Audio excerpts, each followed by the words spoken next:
Tuscany, Italy, winter, 1992. Nestled in the hills of a forgotten countryside stood Santa Lucia Convent, a crumbling relic of faith long swallowed by vines and silence. Once a sanctuary for orphaned children during the wars, it had earned a nickname from locals, the Silent Womb. No children had been seen playing around its gates since the mid-1970s. They say that in 1974, during the harshest Lent ever recorded, all the children vanished without a trace. No signs of struggle, no graves, no blood, just empty beds, scattered toys, and walls that echoed with faint lullabies no one had sung. Since then, the church doors had remained locked.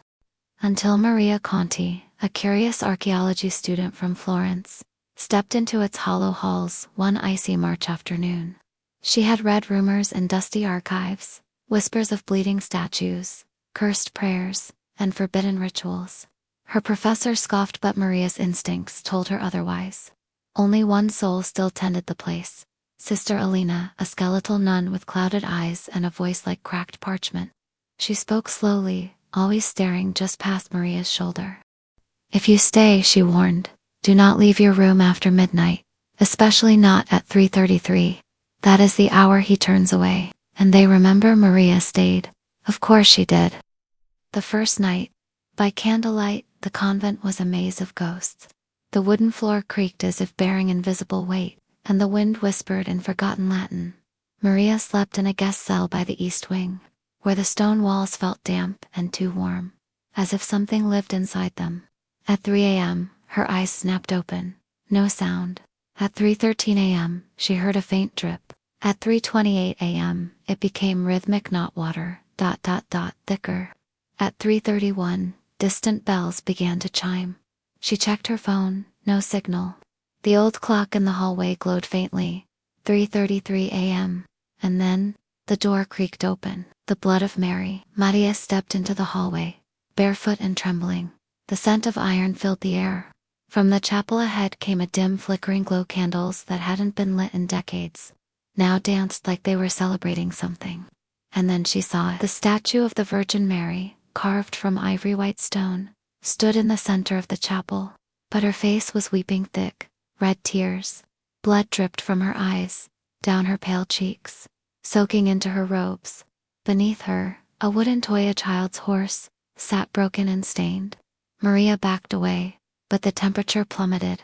The air grew dense, heavy. And then came a voice, clear as a whisper inside her skull. "We prayed, no one came. You hear us now, don't you?" The walls began to pulse like they were breathing, and shadows danced unnaturally across the stained glass. The crucifix above the altar turned upside down without a sound. Maria screamed, but it was swallowed by the church. The forgotten children. She turned to run, but her feet were rooted. Around her, tiny handprints formed in the blood at her feet. The candles blew out, one by one, leaving only the Virgin's face, glowing faintly, and still crying. Suddenly she remembered an inscription she'd seen earlier, half covered by moss behind the altar. "Whoever silences the cries of children will hear their prayers forever." Then, silence. Maria awoke the next morning on the cold stone floor, near the statue. No blood, no toy. Just a rosary in her hand that wasn't hers. Sister Alina was gone. No sign she'd ever existed. Maria fled the convent and never returned. But each night since, precisely at 3:33 a.m., she wakes up gasping, with red tears on her pillow. Epilogue. They say the statue still stands. And if you visit on the third Friday of Lent, you might see the blood.